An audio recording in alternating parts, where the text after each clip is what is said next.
أعوذ بالله من الشيطان الرجيم. بسم الله الرحمن الرحيم.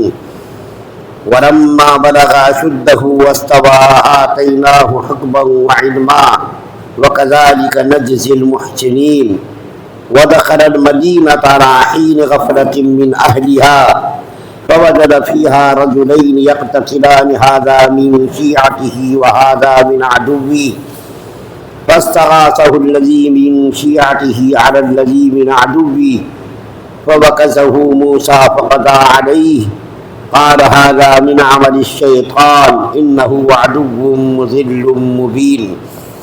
قال رب إني ظلمت نفسي فاغفر لي فغفر له إنه هو الغفور الرحيم.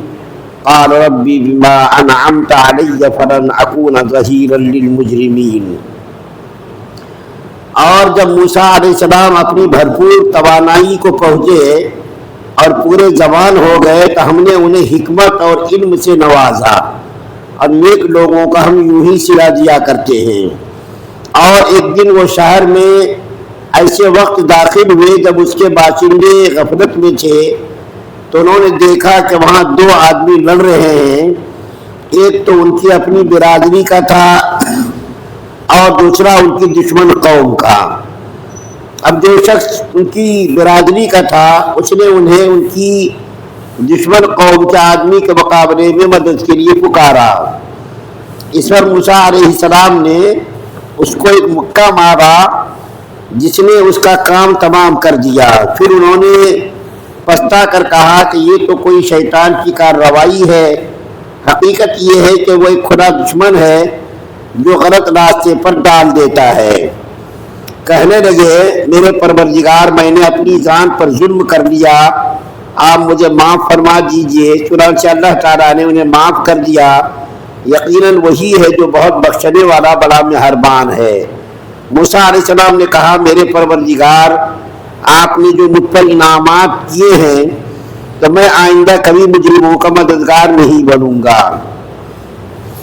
سورہ قصص کی آیت نمبر 14 سے لے کر 17 نمبر تک کی آیات آپ کے سامنے تلاوت کی گئی ہے. کل آپ کے سامنے ذکر کیا گیا تھا کہ موسیٰ علیہ السلام کی پرورش اور دودھ پلانے کی ذمہ داری اللہ تعالیٰ نے موسیٰ علیہ السلام کی والدہ کو دی، اور اللہ تعالیٰ کا یہ وعدہ تھا کہ ہم تمہارے بچے کو تمہارے پاس پھر واپس کریں گے، اس لیے تم بے فکر ہو کر اپنے بچے کو صندوق کے اندر ڈال دو. چنانچہ اللہ تعالیٰ نے اپنی قدرت سے اس بچے کی پرورش کا انتظام فرعون کے گھر میں کرایا. اور فرعون کے گھر میں کون؟ فرعون جو اللہ کا اور موسیٰ علیہ السلام کا دشمن تھا. اللہ تعالیٰ نے اپنے وعدے کو پورا کیا اور موسیٰ علیہ السلام کو ان کی والدہ کے پاس دوبارہ پہنچا دیا. چنانچہ موسیٰ علیہ السلام اپنی ماں کے پاس پلتے رہے، بڑھتے رہے، اور فرعون کے گھر میں بھی آنا جانا لگا رہا. اسی درمیان میں موسیٰ علیہ السلام بالکل اپنی پوری توانائی اور قوت کو پہنچ گئے.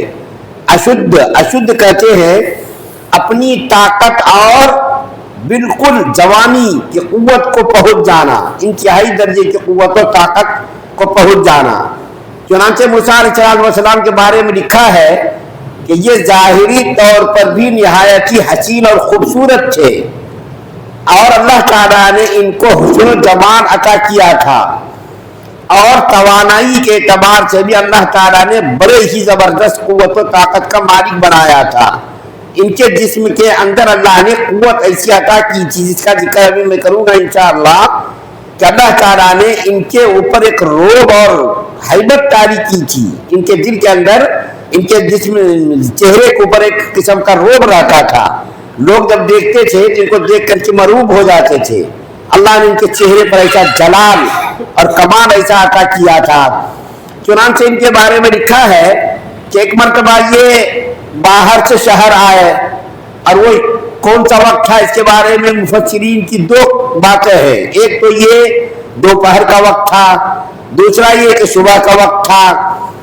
دونوں وقتوں میں سے کسی وقت میں موسیٰ علیہ السلام اپنی والدہ سے مل کر کے شہر کے اندر داخل ہوئے. اب ان کی والدہ جو رہتی تھی شہر کے باہر رہتی تھی کسی گاؤں میں، تو موسیٰ علیہ السلام دوپہر کا وقت یا صبح کے وقت جب شہر میں آئے تو دیکھا کہ دو آدمی آپس میں دستوں گریباں ہیں، لڑائی کر رہے ہیں۔ ان دو آدمیوں میں سے ایک آدمی تو فرعون کا آدمی تھا جس کے بارے میں لکھا ہے کہ باورچی تھا، کھانا بناتا تھا، اور دوسرا آدمی جو تھا بنی اسرائیل کا تھا۔ اور موسیٰ علیہ السلام کو یہ بھی معلوم ہو گیا تھا کہ میں بنی اسرائیل سے تعلق رکھتا ہوں، میرا تعلق بنی اسرائیل سے ہے، اور فرعون کو بھی یہ بات معلوم ہو گئی تھی کہ موسیٰ علیہ السلام کا تعلق بنی اسرائیل سے ہے۔ چنانچہ فرعون بہانے تلاش کر رہا تھا کہ کسی طریقے سے موسیٰ علیہ السلام کی دشمنی نکالی جائے، اس کو راستے سے ہٹایا جائے۔ فرعون کو بھی یہ معلوم ہو گیا تھا۔ تو موسیٰ علیہ السلام جب آئے شہر میں تو دیکھا دو آدمی آپس میں دستوں گریباں ہے، ایک فرعون کا آدمی ہے اور ایک موسیٰ علیہ السلام کی برادری کا آدمی ہے، دونوں آپس میں لڑ رہے ہیں۔ اور جب موسیٰ علیہ السلام قریب پہنچے تو بنی اسرائیل کے آدمی نے موسیٰ علیہ السلام کو آواز لگائی، پکارا، اے موسیٰ علیہ السلام دیکھو فرعون کا آدمی میرے ساتھ زیادتی کر رہا ہے، تم میرا ساتھ دو۔ موسیٰ علیہ السلام ان کے پاس گئے اور ان کو جا کر کے سمجھانے کی کوشش کی تو فرعون کا آدمی چونکہ حکومت کا آدمی تھا، اس کو غرہ تھا کہ میں حکومت کا آدمی ہوں، جیسا کہ آج بھی ایسے ہی ہو رہا، حکومت کا آدمی اگر ہے تو اس کو ایک قسم کا غرہ ہوتا، نشہ ہوتا حکومت کا، اقتدار کا، منصب کا، عہدے کا۔ تو اس فرعون کے آدمی کو اس بات پر غرہ تھا کہ میں تو حکومت کا آدمی ہوں، میرا یہ کیا بگاڑے گا۔ موسیٰ علیہ السلام نے جب ان کو بہت سمجھایا اور جب وہ راہ راست پر نہیں آیا، جب اس نے نہیں جرم بند کیا تو موسیٰ علیہ السلام نے ان کو ایک مکہ مارا، نبی کا مکہ تھا۔ اس مکے کی تاب کو وہ بڑی فرعون کا آدمی برداشت نہیں کر سکا اور اسی وقت وہ مر گیا۔ موسیٰ علیہ السلام پر اللہ نے اتنی طاقت اور قوت عطا کی تھی کہ اس طاقت اور قوت کو فرعون کا آدمی برداشت نہیں کر سکا، اور موسیٰ علیہ السلام نے جب مکہ مارا تو فرعون کا آدمی وہیں پر ڈھیر ہو گیا، مر گیا۔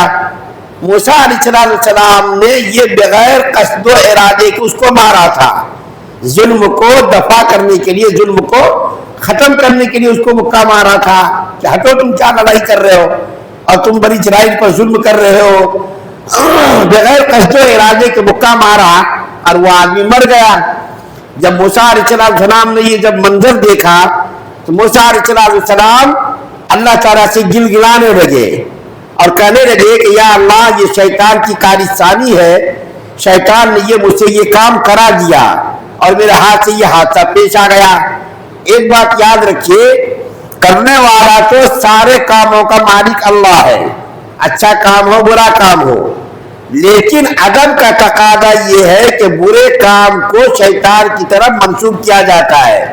نبی کا ادب دیکھیے، اللہ کو نہیں کرے گا اللہ نے کرایا، بلکہ اس برے کام کو شیطان کی طرف منسوب کیا گیا، اور یہی ادب ہے کہ برے کام کی نسبت شیطان کی طرف کی جائے، اللہ کی طرف نہ کی جائے۔ حالانکہ ساری چیزوں کا کرنے والا، ساری چیزوں کا صانع اللہ تعالیٰ ہے، لیکن اچھی چیزوں کی نسبت اللہ کی طرف کی جاتی ہے اور بری چیزوں کی نسبت شیطان کی طرف کی جاتی ہے۔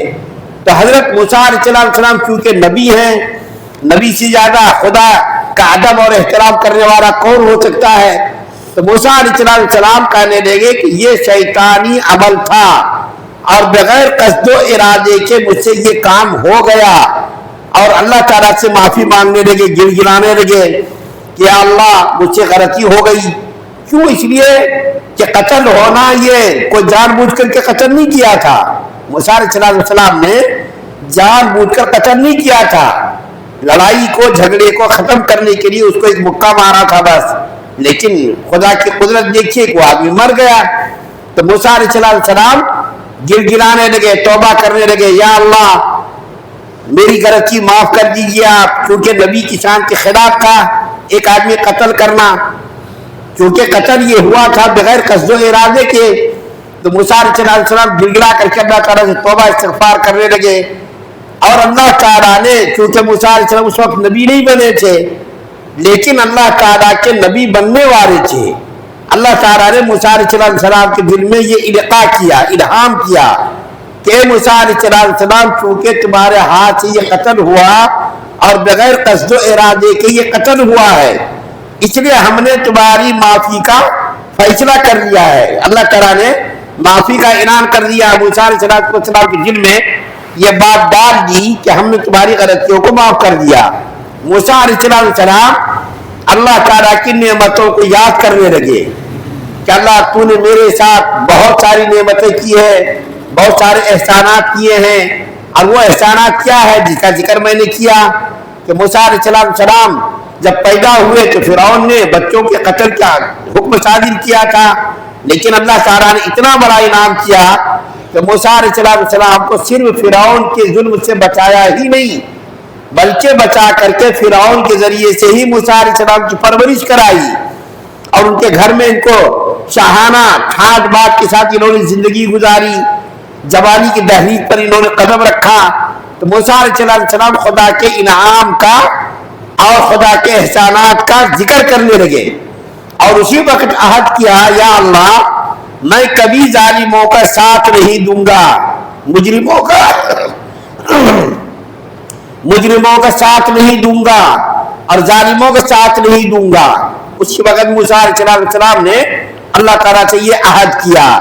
اس کے بعد پھر فرعون کو اس قتل کی تشویش ہوئی کہ کس آدمی نے فرعون کے آدمی کو قتل کیا، تو اللہ تعالیٰ نے اس واقعے کو بیان کیا ہے قرآن کے اندر کہ موسیٰ علیہ السلام نے قتل کیا، کیسا معلوم ہوا، اس کے بارے میں انشاءاللہ آگے کی آیت میں ذکر آئے گا۔ جب فرعون کا آدمی قتل ہو گیا تو شہر کے اندر ہلچل مچ گئی، حکومت کا ایک آدمی قتل ہو گیا تو قاتل کو لوگ تلاش کرنے لگے کہ قتل کرنے والا کون ہے، اس کو تلاش کرو، اور فرعون کے اوپر لوگ دباؤ بھی ڈالنے لگے کہ فرعون کے ایک آدمی کو قتل کر دیا گیا، آپ انصاف نہیں کر رہے۔ تو فرعون بھی اس تشویش میں تھا کہ قاتل کا پتہ چلا جائے تاکہ ان کو اس کی سزا دی جائے۔ تو اس واقعے کا افشا اور اس واقعے کا جو علم ہوا وہ کیسا ہوا، انشاءاللہ اس کے بارے میں کل بات ہوگی۔ اللہ سے دعا ہے اللہ ہم سب کو سننے زیادہ عمل کی توفیق عطا فرمائے۔ سبحان اللہ و بحمدہ، سبحانک اللہم و بحمدک، و نشہد ان لا الہ الا انت